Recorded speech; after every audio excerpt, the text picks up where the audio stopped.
आज का ये वीडियो आपके लिए काफ़ी ज़्यादा इंपॉर्टेंट होने वाली है क्योंकि गणित के ऐसे टॉप वीवीआई गेस क्वेश्चन आपको बताने वाले हैं जो न्यू पैटर्न पे आधारित है। और ये क्वेश्चन जो होगी आपकी एग्जाम में 100% पूछे जाने की पूरी संभावना है। तो मैं आपसे रिक्वेस्ट करता हूँ कि जब तक पूरे क्वेश्चन समाप्त ना हो जाए आपको कहीं जाने नहीं है, क्योंकि आपके पास काफ़ी कम समय बचा हुआ है और कम समय में भी आपकी बेहतर तैयारी आपकी बहुत ही ज़बरदस्त चल रही है। तो जल्दी से पहले चैनल को सब्सक्राइब करें, लाइक करें, अपने दोस्तों में शेयर करें। आइए देखते हैं कि पहला प्रश्न क्या कह रहा है और अंतिम तक प्रश्न क्या। तो सबसे पहला नंबर प्रश्न काफी कमाल का प्रश्न है कि निम्नलिखित में से कौन सी संख्या एक घटना की प्रयेक्ता नहीं हो सकती है। वाह क्या बात है, बहुत ही मजेदार क्वेश्चन पूछा है यार। तो फटाफट बताओ ना, इसका उत्तर तो आपको बताना ही है। क्या होगा? बिल्कुल ऑप्शन बी नंबर होगा। क्यों होगा यार? क्योंकि ये माइनस में दिया गया है। आपको कई बार हमने बताया है कि माइनस में अगर कोई भी आ जाएगा ना तो प्रयेक्ता हो ही नहीं सकती यार, प्रयेक्ता हो ही नहीं सकती। यानी कि -0.5 जो दिया गया ना वो आपका -0.5 क्या हो जाएगा आपका, ये प्रयेक्ता हो ही नहीं सकती है। ऑप्शन क्या हो जाएगा? बी नंबर हो जाएगा। काफी कमाल। अगला देखिए क्वेश्चन, फटाफट सॉल्व करके बताते रहिए, कॉपी और कलम लेकर के बैठो यार। सारी चीज आपको हम पहले बता दिए हैं, सारी चीजें आपको हम पहले बता दिए हैं। फटाफट से, बस फटाफट से बताते रहिए। अगला देखिए क्वेश्चन, नहीं आता ना पूरे एक एक चीज को तोड़ तोड़ के बताएंगे आज, है ना। चलो तो क्वेश्चन देखिए क्या कह रहा है कि सबसे छोटी संख्या भाज्य और सबसे छोटी संख्या भाज्य का मसा कितना होता है। वाह क्या बात है, मसा यानी कि महत्तम समापवर्तक। तो देखिए सबसे पहले तो ये पता होनी चाहिए कि सबसे छोटी भाज्य संख्या कौन होती है। तो सबसे छोटी भाज्य संख्या होती है 4 और सबसे छोटी भाज्य संख्या कौन होती है 2। अब इसका निकालना है मसा, तो इन सबका कर दीजिए गुणखंड। यानी कि आप 4 को क्या लिख सकते हैं 1 × 2 × 2 लिख सकते हैं, और 2 को क्या लिख सकते हैं 1 × 2 लिख सकते हैं। अब यहाँ पे आपको पता है कि जब भी मसा निकाला जाता है तो दोनों में मिलाया जाता है। कौन कॉमन हो रहा है? तो यहाँ पे कॉमन हो रहा है 1 और यहाँ पे कॉमन हो रहा है 2, यानी कि 1 × 2। तो 1 × 2 कितना आता है? 2 आता है। बिल्कुल यार 2 इसका आंसर हो जाएगा यार। रट भी लो यार कि छोटी भाज्य संख्या और सबसे छोटी भाज्य संख्या का मौसा कितना होता है? 2 होता है। बस याद करके रख लो। चलो अगला क्वेश्चन, काफी आपका नजदीक क्वेश्चन है। कुछ भी नहीं पढ़े ना, कुछ भी नहीं पढ़े तो परेशान मत होना है। बस 5 मॉडल पेपर जो आपको करा रहा है ना, पूरे 100 में 100 एकदम 100% आएगा। अगला देखो क्वेश्चन, नहीं आए तो फिर कहना। अगला क्वेश्चन काफी शानदार और दिमाग लगाने वाला प्रश्न है कि एक धातु का घन जिसकी भुजा 1 सेंटीमीटर है, ध्यान से दिमाग बैठाओ, खींच करके 4 mm वाला एक व्यास का क्या बना दिया जा रहा है, एक तार बनाया गया है।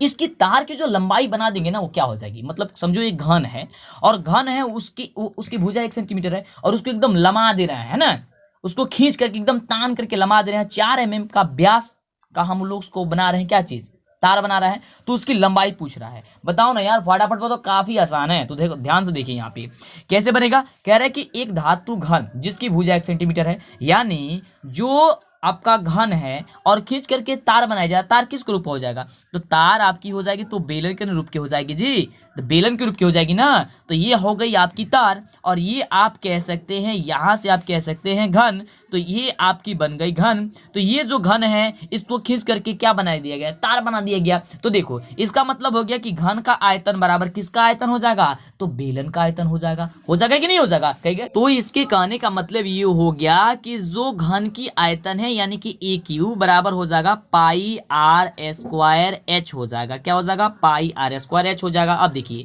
यहाँ पे ए का वैल्यू यानी कि भुजा का वैल्यू 1 दिया है, कितने 1 के क्यू बराबर पाई का पाई ऐसे ही रखने देते हैं। यहाँ पे कह रहा है कि r², तो r यहाँ से हम लोग को पता होनी चाहिए तब। तो यहाँ पे कह रहा है कि 4 mm व्यास है, तो व्यास को हमको सबसे पहले त्रिज्या निकालनी होगी, यानी कि r निकालना होगा। r निकालने के लिए क्या करते हैं 2 से भाग दे देते हैं। तो 2 से भाग देंगे 4 में तो कितना हो जाएगा? 4 में 2 से भाग देंगे तो हो जाएगा 2, यानी कि 2 का स्क्वायर यहाँ पे हम लोग क्या कर देंगे, कर देंगे इंटू h। अब देखिए इसे 1 का क्यूब करेंगे तो 1 होगा बराबर पाई का पाई, और यहाँ पे 2 का स्क्वायर कर देंगे तो हो जाएगा 4, यानी कि 4 पाई हो गया अगुने h। ठीक है, h हो गया। अब यहाँ पे क्या हो गया 1 बराबर 4 पाई h, क्या हो गया 1 बराबर 4 पाई h हो गया। तो h निकालनी है ना, इसकी क्या निकालनी है, पूरी लंबाई निकालनी है, यानी कि h की वैल्यू ही निकालनी है। तो क्या हो जाएगा यहाँ पे हो जाएगा 1/4 पाई। अब देखिए यहाँ पे जो है ये तो हम लोग को mm में आया था ना, लेकिन इसे सेंटीमीटर में बदलना है।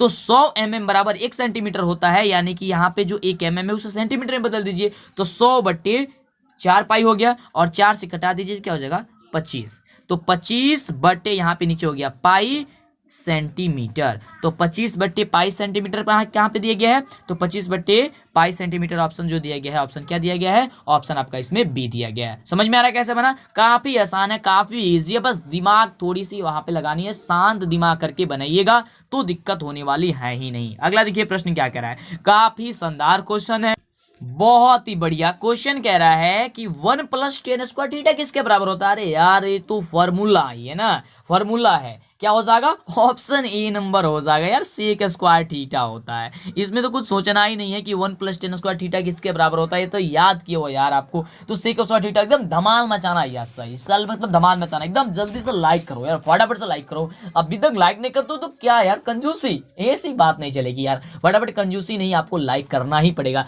और हाँ, सबसे जरूरी है कि चैनल को सब्सक्राइब नहीं किया हो ना, तो दबा दो चैनल के सब्सक्राइब वाले बटन पे, दबा दो उसको, एकदम दबा दो, बढ़िया से दबाओ, है ना। और उसके जो है ना आइकन जो आता घंटी, उसको दबा देना जरूर, जिससे कि नोटिफिकेशन आपको मिला करे, वीडियो मिला करे, नहीं तो काफी दिक्कत हो जाएगी यार। बस 5 मॉडल सेट आपको पढ़ाएंगे 100 क्वेश्चन करके, और ऐसे में आपको पूरे 500 क्वेश्चन मैथ का याद हो जाएगा। अब तब देखते हैं कैसे छूटता है एग्जाम में क्वेश्चन, छूट ही नहीं सकता यार। चलो ज्यादा नहीं, आगे हम बात करते हैं क्वेश्चन पे, है ना।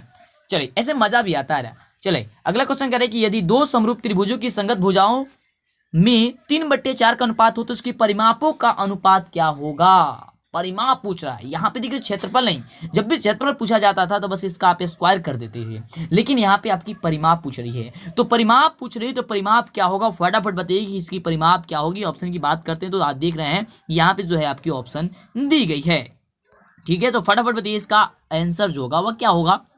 तो इसका बिल्कुल सही उत्तर यार हो जाएगा 3:4 ही हो जाएगा। क्यों हो जाएगा, क्योंकि देखिए यहाँ पे कह रहा है कि इसकी भुजा दी गई है, क्या दी गई है, संगत भुजा दी गई है। तो संगत भुजा जब भी दी गई होती है और परिमाप पूछा जाता है तो वही हो जाएगा। अगर परिमाप की जगह क्षेत्रफल पूछ देता तो बस इन दोनों का स्क्वायर कर देते, यानी कि 3 त्रिका 9 और 4 चौका 16, यानी कि 9:16 होता है। लेकिन यहाँ पे परिमाप पूछा गया है तो 3:4 ही हो जाएगा, ज्यादा दिमाग लगाने की जरूरत नहीं है। तो इसका आंसर क्या हो जाएगा, ऑप्शन हो जाएगा ए नंबर। अगला देखिए, काफी शानदार क्वेश्चन है, और क्वेश्चन कह रहा है कि 2 चर x, y में रैखिक समीकरण ax + by + c = 0 के कितने अधिकतम हल हो सकते हैं। कितने अधिकतम हल हो सकते हैं बताइए। तो ax + by + c = 0 की कितने अधिकतम हल हो सकते हैं। बिल्कुल ऑप्शन देखिए यहाँ पे क्या कर रहा है, 1, 2, अनगिनत, या फिर इनमें से कोई नहीं। तो इसका जो बिल्कुल सही उत्तर होगा वो क्या होगा, अनगिनत होना चाहिए यार, अनगिनत, यानी कि ऑप्शन क्या हो जाएगा यार, सी नंबर हो जाएगा। ठीक है, एकदम दिमाग में बैठाते जानी है, एकदम दिमाग में बैठाते जानी है। अगला क्वेश्चन, अगला नंबर प्रश्न कह रहा है कि समानांतर श्रेणी 1, 4, 7, 10 ... का कौन सा पद 88 है। ये कौन सा पद है 88, यानी कि an बराबर दे दिया, कितना 88 दे दिया गया है। तो an का फॉर्मूला आप जानते हैं, a + n - 1 × d जानते हैं, बराबर कितना हो जाएगा, 88 हो जाएगा। यहाँ आप देखिए a का वैल्यू यहाँ से निकाल लीजिए तो 1 हो जाएगा, प्लस n का वैल्यू आपको पता ही नहीं है तो n - 1 × d। d का वैल्यू कितना हो जाएगा, यहाँ पे 4 में से 7 1 चला जाएगा, कितना बच जाएगा, तो 3 बच जाएगा, 3 बराबर कितना हो जाएगा, 88 हो जाएगा। ठीक है, अब देखिए, अब यहाँ पे 1 को इधर घटा दीजिए, यानी कि अब 87 हो जाएगा ना, इसको घटा दीजिए, ये घटा दीजिए, 87 हो गया। अब देखिए यहाँ पे 3 में गुना करिएगा तो क्या हो जाएगा, 3n - 3, यानी कि 3n, यानी कहने का मतलब ये हो गया कि 3n - 3 बराबर हो जाएगा 87, और 3n माइनस जो इधर से है तो इधर प्लस चला जाएगा, यानी कि जो अब 87 था वह 87 में अब हम लोग 3 को जोड़ देंगे तो क्या हो जाएगा, अब हो जाएगा 90, यानी कि 3n बराबर हो गया 90। तो n का वैल्यू कितना हो जाएगा, 90/3, तो 3 से घटा दीजिए इसको, तो कितना हो जाएगा, यहाँ पे हो जाएगा 30। तो 30 देखिए कहाँ पे दिया गया है, ऑप्शन नंबर सी में दिया गया है, तो ऑप्शन नंबर सी हो गया। बिल्कुल एकदम आसान है, इजी है, कोई दिक्कत होने वाली नहीं है। अगला देखिए क्वेश्चन क्या कह रहा है। अगला क्वेश्चन कह रहा है कि बिंदु -3,5 किस पाद में स्थित है। कहाँ पे स्थित है आपको बताएं, कई बार बताएं, कौन से पाद में है, ये द्वितीय पाद में स्थित है, यानी कि ऑप्शन हो जाएगा बी नंबर। हाँ, इसके बारे में देखिए, अगर क्वेश्चन आ रहा है ना तो आपको हम ज्यादा बोल रहे हैं ना तो उस बात को ध्यान से सुनिए हम क्या बोल रहे हैं। यहाँ पे देखिए, अगर यहाँ पे देखिए सबसे पहले समझाना चाहेंगे, अगर कभी भी पूछे पाद में या चतुर्थांश में है तो यहाँ पे अंक से मतलब नहीं होता, माइनस और प्लस से मतलब होता है। अगर दोनों संख्याएं प्लस में होती है तो प्रथम पाद होता है, पहला माइनस में होता है और दूसरा प्लस में होता है तो द्वितीय पाद होता है। और दोनों माइनस में संख्याएं अगर दे दी गई होती है, कोई भी संख्या, उससे मतलब नहीं है, अगर दोनों माइनस में हो जाती है तो तृतीय पाद, और पहला प्लस में या दूसरा माइनस में संख्या दी तो वो चतुर्थ पाद में होता है। ये बात याद करके रखिएगा। तो यहाँ पे देखिए क्या दिया गया है, पहले माइनस में दूसरा प्लस में दिया गया है, इसलिए इसका क्या हो जाएगा, ऑप्शन हो जाएगा बी नंबर।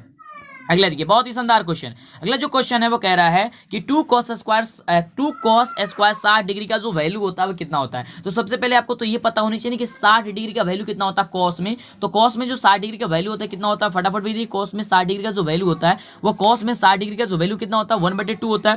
तो यहाँ पे देखिए कह रहा है कि 2 इंटू कॉस 60 का होता है 1/2। तो कह रहा है कि यहाँ पे इसका स्क्वायर कर दीजिए, तो यानी कि इसका कर दिए हम लोग स्क्वायर।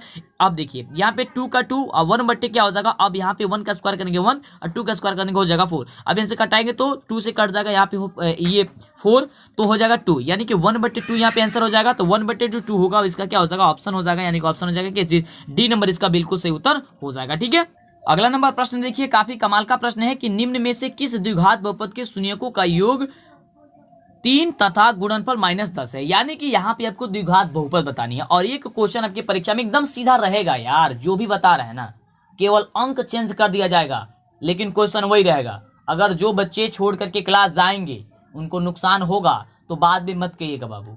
जो भी चीज बता रहा है एकदम माइंड में बैठाते जाना बाबू। काफी देखिए मेहनत लगता है आप सभी को, एक एक चीज को पॉइंट्स को बताया जा रहा है। थोड़ा सा भी नहीं पढ़ेंगे दिक्कत नहीं होगा, बस आपको ध्यान एक जगह करके बस पढ़ना, प्लीज रिक्वेस्ट करते हैं आपसे। तो देखिए यहाँ पे द्विघात बहुपद आपको बताना है। तो द्विघात बहुपद का एक सूत्र होता है कि x square minus alpha plus beta into x plus alpha into beta. तो एक्स स्क्वायर को एक्स स्क्वायर, माइनस का माइनस, अल्फा प्लस बीटा का वैल्यू कितना दिया गया, यानी कि योगफल। योगफल क्या होता है, अल्फा प्लस बीटा होता है। तो अल्फा प्लस बीटा जो है क्या दिया गया, 3 दिया गया, तो हो जाएगा 3 और इसमें एक्स से गुणा कर दिए, प्लस अल्फा इंटू बीटा। तो अल्फा इंटू बीटा क्या दिया गया, माइनस का 10 दिया गया, तो माइनस का 10 यानी कि x square minus 3x minus 10 इसका आंसर हो जाएगा। तो x square minus 3x minus का 10 आपका ऑप्शन दिया गया सी नंबर में, तो सी नंबर इसका उत्तर हो जाएगा। काफी शानदार क्वेश्चन है कि 12 मीटर ऊंचे खंबे की जमीन पर पड़ी रही छाया की लंबाई जो है वो 4√3 मीटर है, तो सूर्य का उन्नयन कोण का वैल्यू कितना होगा। देखिए काफी बच्चे कहते हैं कि सर ये समझ में आता ही नहीं है, हाइट एंड डिस्टेंस वाला जो क्वेश्चन है काफी कठिन है। कठिन नहीं है, ध्यान से देखो। यहाँ पे कह रहे हैं कि 12 मीटर ऊंचा खंबा है, तो ये खंबा हो गया। कह रहे इसकी छाया, तो जब ये खंबा खड़ा है तो उसकी छाया नीचे ही ना बनेगी यार, तो नीचे यहाँ पे बनेगी, तो 4√3 बन रही है और इसकी लंबाई कितनी है, 12 है। बस इसको थोड़ी सी मिला दीजिए, ठीक है। अब देखिए यहाँ पे क्या बन रहा है, यहाँ पे लंब आधार, यानी कि लंब आधार बट्टी कितना हो जाएगा, tan थीटा हो जाएगा, क्योंकि थीटा का वैल्यू ही बताना है आपको। तो देखिए लंब बटा आधार, तो लंब यानी कि 12 बट्टी कितना हो जाएगा, 4√3 बराबर क्या हो जाएगा, tan थीटा। ठीक है, यही ना होगा tan थीटा। तो यहाँ पे देखिए, यहाँ पे 4 3 12, तो यहाँ पे क्या होगा, अब कटेगी, यहाँ पे 4 3 12, तो 3/√3 आ रहा है। ध्यान से समझिए, यहाँ पे देखिए 3/√3 बराबर tan थीटा आ रही है। ठीक है, अब देखिए 3 से इसे कटाइएगा, इसे 3 से जो है √3 से आप कटाइएगा, तो ये ऊपर जो है कट करके जाएगा तो कितना हो जाएगा, √3 हो जाएगा, है ना। तो √3 हो जाएगा। तो यहाँ पे देखिए tan थीटा यहाँ पे बताना है, तो √3, तो tan में √3 का वैल्यू कितना होता है, 60 डिग्री का वैल्यू होता है, यानी कि tan 60 डिग्री का जो हो जाएगा इसका आंसर हो जाएगा, ऑप्शन क्या हो जाएगा, ऑप्शन हो जाएगा ए नंबर। समझ में आ रहा है क्या हो जाता है, ऑप्शन ए नंबर इसका जो हो जाएगा वह बिल्कुल सही उत्तर हो जाएगा। ठीक है, चलिए अगले प्रश्न की बात करते हैं। अगला देखिए प्रश्न काफी कमाल का प्रश्न है कि त्रिभुज ABC एक समकोण त्रिभुज है जिसमें कोण C 90 डिग्री है, तो cos A + B का वैल्यू आपको बताना है। तो ये दो क्वेश्चन आपको बता दें कि मॉडल सेट में आपको अलग वाले में हमने करा ही दिया है कि इसका जो वैल्यू होता है वह क्या होता है। यहाँ पे देखिए कह रहा है, यहाँ पे कह रहा है कि कोण C बराबर 90 डिग्री दे दिया गया और cos A + B का बता रहा है। यानी कि देखिए यहाँ पे एक मान लीजिए एक चित्र बना दिए हम लोग, और यहाँ पे मान लीजिए A, यहाँ पे कर दिए C और यहाँ पे कर दिए B। यहाँ पे C का वैल्यू 90 डिग्री दे दिया गया है। तो हम लोग जानते हैं त्रिभुज के अंतःकोणों का योगफल कितना होता है, 90 डिग्री होता है, यही ना होता है ना। तो यहाँ पे 30, यहाँ पे जो होगा ये 45 और यहाँ पे 45, तभी ना जाकर के जो होगा वो पूरे 180 डिग्री होगा, क्योंकि 45 45 90 90 90 180। तो यानी कि इसको जोड़ देंगे तो 45 45 90, यानी कि अब यहाँ पे जो है कह रहा है cos A + B। तो cos A + B का जो वैल्यू पूछ रहा है कितना होगा, तो cos का cos और A का वैल्यू हमने माना 45, अब प्लस इसको माना 45, तो 45 45 कितना हो गया, 90। यानी कि सिंपल अब क्वेश्चन पूछ रहा है कि cos 90 का वैल्यू कितना होता है। तो cos 90 का जो वैल्यू होता है कितना होता है बाबू, तो cos 90 का वैल्यू कितना होता है, तो 0 होता है। यानी कि ऑप्शन क्या हो जाएगा, यहाँ पे ऑप्शन हो जाएगा ए नंबर। समझ में आ रहा है क्या हो जाएगा, ऑप्शन नंबर ए नंबर हो जाएगा। अगला देखिए, अगला क्वेश्चन बहुत ही शानदार क्वेश्चन है कि बिंदुओं 2,3 एवं -2,3 के बीच की दूरी ज्ञात करनी है। तो दूरी ज्ञात करनी है तो कुछ भी नहीं करना है, बस इसके ये जो दिया गया ना, ये दूसरा वाला मान में पहला ये -2 और यहाँ पे कितना दिया गया है, यहाँ पे 2 तो इसको -2 और इनको क्या कर दिया स्क्वायर कर दीजिए, इनको क्या कर दीजिए रूट में लगा करके, ठीक है। अब प्लस जोड़ दीजिए, फिर इसमें का ये यानी कि 3 और -3 तो क्या हो जाएगा 0। ये तो खत्म ही हो गया यार, इसको हटा दो बस। अब -2 तो हो जाएगा -4 और -4 का स्क्वायर कितना होगा 16 और 16 का बाहर कीजिए कितना हो जाएगा 4, यानी कि 4 आपका आंसर क्या हो जाएगा ऑप्शन नंबर बी नंबर में हो जाएगा। बस काफी इजी है यार, काफी इजी, बस थोड़ी सी दिमाग आपको लगानी है। अगला देखिए क्वेश्चन कह रहा है कि एक बेलन तथा शंकु के आधार की त्रिज्या 3:4 के अनुपात में है तथा उनकी ऊंचाई जो है वो 2:3 के अनुपात में है, तो बेलन के आयतनों का जो अनुपात होगा वो बेलन के आयतनों का जो अनुपात होगा फटाफट आपको बताना है कि बेलन का अनुपात जो होगा वो क्या होगा। काफी इजी है आपको, तो ध्यान से देखिए यह प्रश्न कैसे बनेगा, काफी आसान है। इसको बनाने के लिए हम लोग क्या करेंगे कि बेलन के आयतन बट्टा शंकु का आयतन कर देंगे, यानी कि यहाँ पे पाई r² बटे हो जाएगा 1/3 पाई r²h, क्योंकि बेलन का जो आयतन होता है वह πr² होता है और शंकु का आयतन जो होता है वो 1/3 पाई r² होता है, ठीक है। अब देखिए यहाँ पे हम लोग पाई से पाई को कैंसिल कर लेते हैं, ठीक है, क्योंकि पाई का वैल्यू दोनों में सेम होगा तो कट गया।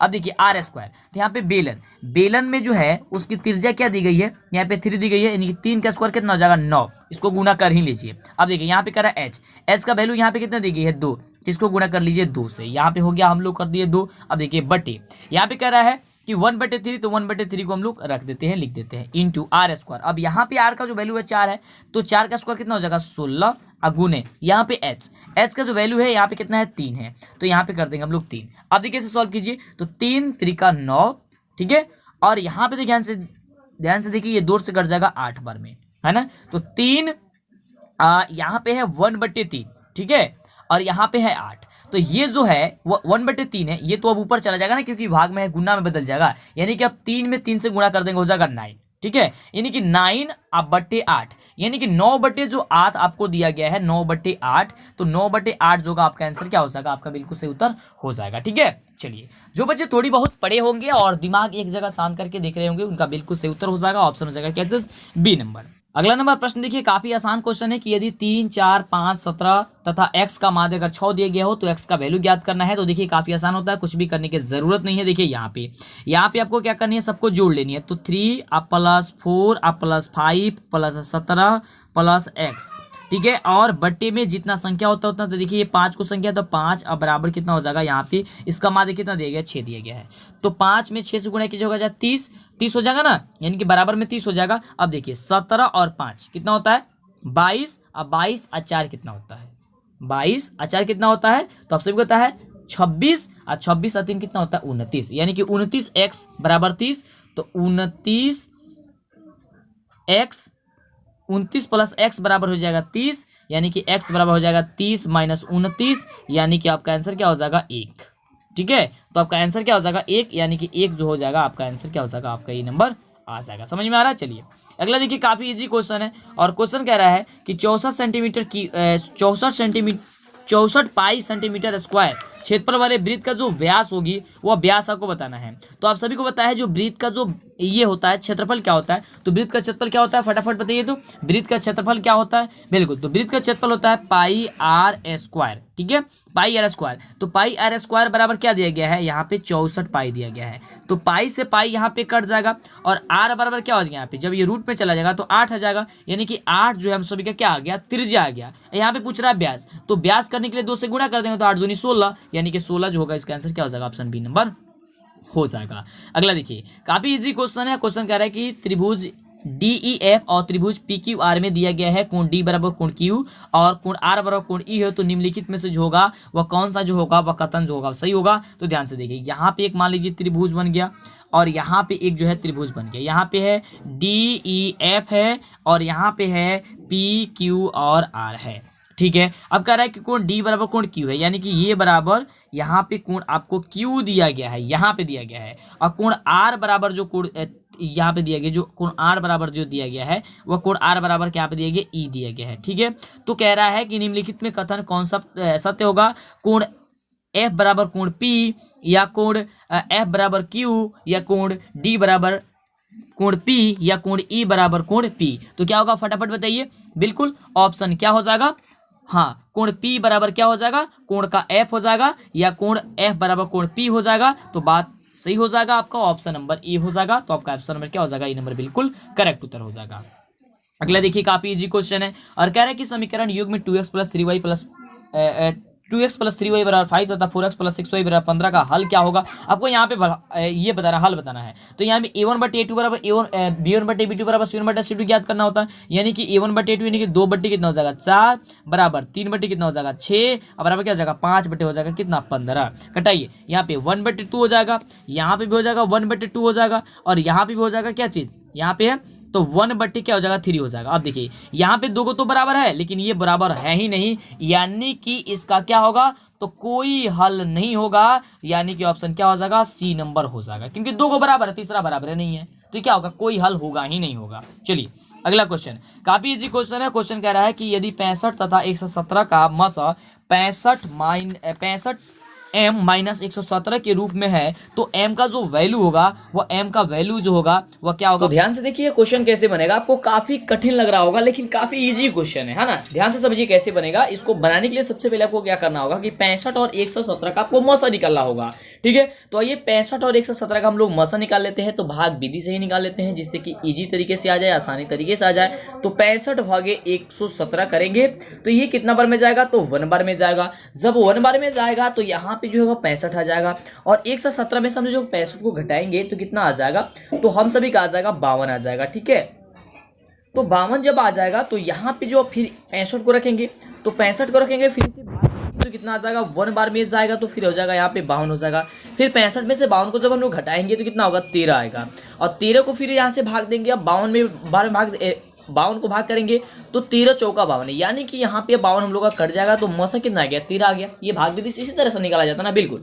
तो यहाँ पे जो है मौसम लोग का कितना आ गया बाबू तो 13 निकल के आ गया, यानी कि 65 m माइनस का 117 बराबर कितना आ गया 13 आ गया, ठीक है। अब 65 m बराबर 13 और ये माइनस में 117 है तो इधर जाएगा तो प्लस में 117 हो जाएगा। तो जब प्लस में 117 हो गया तो यहाँ पे जब इसे हम जोड़ेंगे तो कितना हो जाएगा ये, तो इसको जब हम जोड़ेंगे तो हो जाएगा कितना 130 हो जाएगा, यानी कि 65 m बराबर हम लोग हो जाएगा 130 हो जाएगा। तो m बराबर कितना हो जाएगा, m बराबर 130 बराबर बट्टे कितना हो जाएगा, यहाँ पे हम लोग क्या हो जाएगा 65 आ जाएगा। तो 65 से भाग देंगे कितना हो जाएगा, यहाँ पे हो जाएगा 2, यानी कि जो हम लोग का यहाँ पे जो m का वैल्यू निकल के आया वो क्या निकल के आया 2 आया। तो आपका बिल्कुल सही उत्तर क्या हो जाएगा 2 नंबर हो जाएगा, 2 हो जाएगा, यानी कि ऑप्शन नंबर बी हो जाएगा। समझ में आ रहा है कैसे बन रहा है, बिल्कुल। तो लाइक इज फटाफट से अगले देखिए प्रश्न की बात करते हैं। अगला नंबर प्रश्न देखिए काफी इजी क्वेश्चन है कि 2, 10, 20 के लसा तथा मसा का जो होगा अनुपात आपको बताना है कि यहाँ पे अनुपात क्या होगा। देखिए तो अनुपात ज्ञात करने के लिए सबसे पहले आपको क्या करना होगा, यहाँ पे लसा और मसा निकालना होगा। तो ये निकालते हैं। तो यहाँ पे जो 2 दिया गया 2 को आप क्या लिख सकते हैं 1 × 2। फिर यहाँ पे 10 को क्या लिख सकते हैं, तो लिख सकते हैं 1 × 2 × 5 लिख सकते हैं। उसके बाद से 20 को आप क्या लिख सकते हैं, 20 को 1 × 2 × 2 × 5 लिख सकते हैं। अब देखिए यहाँ पे जो सब में कॉमन होता है उसे हम लोग कहते हैं क्या चीज़ HCF, यानी कि 2 आ गया हम लोग का HCF। अब उसके बाद से जो अधिकतम घात होती है उसको गुना कर देते हैं तो हम लोग का क्या निकल जाती है LCM निकल जाती है, यानी कि 2 गुने ये दोनों में से 5 में से एक 5 निकलेगा, यानी कि 5 और यहाँ पे एक 2 है, यानी इसमें कर देंगे 2। तो 2 में 5 करेंगे 10 और 10 में 2 करेंगे 20, तो 20 आ गया हम लोग का क्या चीज़ आ गया तो एलसीएम आ गया। तो एलसीएम बटा हम लोग क्या करेंगे HCF करेंगे, यानी कि लसा बटे, क्योंकि लसा पहले दिया गया है तो यहाँ पे क्या हो जाएगा हम लोग का निकल के आया तो क्या आया 20, अब बटे कितना हो गया 2, तो 20/2 यानी कि हो जाएगा 10, 10/1, यानी कि 10 अनुपात जो 1 होगा वही आपका क्या हो जाएगा बिल्कुल करेक्ट उत्तर हो जाएगा। तो ऑप्शन आपका बी नंबर में दिया गया। समझ में आ रहा है। चलिए आगे बात करते हैं अगले नंबर प्रश्न की। अगला देखिए प्रश्न कह रहा है हम सभी का कि निम्नलिखित में से कौन कोसेक थीटा के बराबर होता है। कोसेक थीटा, तो कोसेक थीटा की बराबर क्या होती है, तो कोसेक थीटा बराबर होता है 1/sin थीटा। ये आपको तो पता ही है कि कोसेक जो थीटा होता है 1/sin थीटा का बराबर होता है। तो 1/sin थीटा दिया गया है, वो कहाँ पे दिया गया है तो ऑप्शन आपका सी नंबर में दिया गया है। तो आपका सी नंबर क्या हो जाएगा बिल्कुल करेक्ट उत्तर हो जाएगा। और अगला देखिए प्रश्न काफी इजी क्वेश्चन है और इसे आप कई भी तरीके से बना सकते हैं, 1-2 तरीके से बना सकते हैं, लेकिन आपको काफी इजी तरीका बताएंगे। देखिए ध्यान से, पहले यहाँ पे कह रहा है कि यदि 2sin थीटा बराबर 1 दिया गया हो तो 3 cot स्क्वायर थीटा प्लस 3 का वैल्यू आपको बतानी है।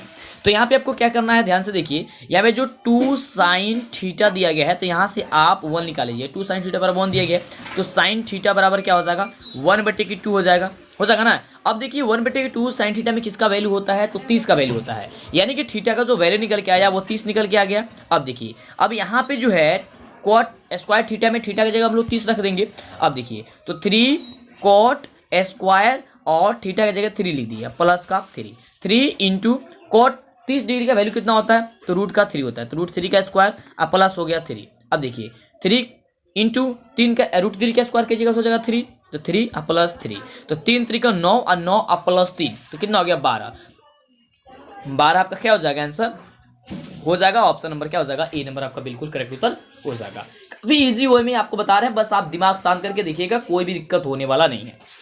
अगला देखिए, कह रहा है कि असंभव घटना की प्रवृत्ति क्या होती है, असंभव घटने की प्रवृत्ति, तो असंभव घटने की प्रवृत्ति क्या होती है, 0 होती है, यानी कि ऑप्शन क्या हो जाएगा आपका सी नंबर हो जाएगा। ये तो काफी आसान क्वेश्चन था, तो ऑप्शन सी नंबर आप हो जाएगा। तो फटाफट लाइक करो ना, लाइक नहीं करे हो तो फिर ये कंजूसी नहीं, लाइक करो फटाफट से।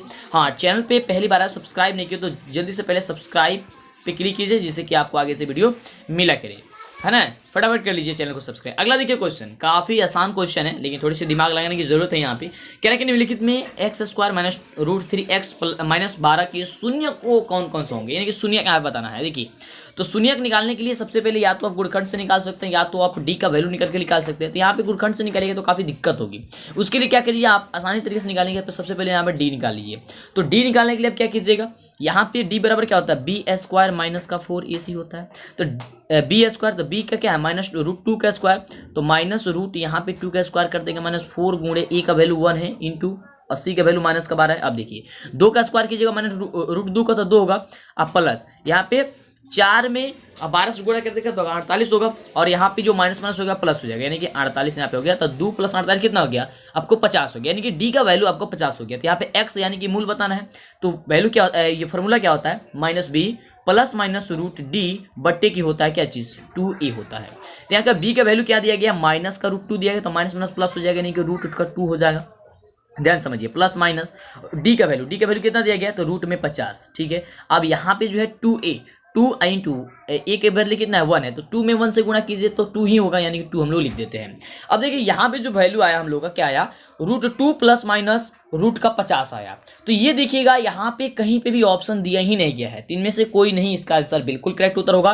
कहिएगा तो इसको देखिए, इसको आप अलग करके भी निकाल सकते हैं, जो रूट 50 है ना, रूट 50 को बाहर करके भी कीजिएगा तो भी आपका आंसर नहीं आ पाएगा इसमें से, यानी कि 4 ऑप्शन इसमें से जो होगा वो आपका ऑप्शन डी नंबर में होगा, कि इनमें से कोई नहीं होगा, ठीक है, इनमें से कोई नहीं होगा, ऑप्शन हो जाएगा डी नंबर। समझ में आ रहा है। चलिए अगले प्रश्न की बात करते हैं, और आज के क्वेश्चन के लिए बस इतना ही हम लोग रहने देंगे, क्योंकि 25 क्वेश्चन काफी ज्यादा समय लग गया, और 25 क्वेश्चन काफी इंपोर्टेंट क्वेश्चन था, इससे बाहर क्वेश्चन नहीं आ सकते। बस थोड़ी सी पैटर्न देखिए चेंज करके आपको बताया गया, काफी इजी वे में आपको बताया, काफी आसान है। इसके बाद आपको जितना भी क्वेश्चन आएगी काफी जबरदस्त क्वेश्चन आएगी, तो फटाफट लाइक चैनल को सब्सक्राइब नहीं किया कर लीजिए, और फटाफट इस क्वेश्चन का जवाब दिए कि क्वेश्चन क्या कर रहा है कि वृत्त का सबसे बड़ी जो होती है वो जीवा क्या होती है। तो वृत्त की सबसे बड़ी जीवा जो होती है व्यास होती है, यानी कि ऑप्शन जो हो जाएगा आपका सी नंबर जो होगा आपका बिल्कुल करेक्ट उत्तर हो जाएगा, कि वृत्त का सबसे बड़ी जो जीवा होती है तो व्यास होती है ना, यानी ऑप्शन देखिए यहाँ पे सी नंबर होगा, ठीक है, क्या हो जाएगा ऑप्शन सी नंबर। तो बहुत बहुत धन्यवाद आप सभी को वीडियो देखने के लिए, फिर मिलते हैं इसी तरह की कमाल की वीडियो के साथ, और इसके पहले जितना वीडियो ने देखे हैं जरूर देखिएगा, और हाँ आप मॉडल सेट जरूर सॉल्व कीजिएगा, कम से कम परीक्षा से पहले 5 मॉडल सेट लगातार आपको करा दी जा रही है, तो फटाफट से वो वीडियो देख लीजिए, अपना तैयारी कीजिए, फिर मिलते हैं। आपको कोई भी दिक्कत होता है तब हमें बताते रहिएगा।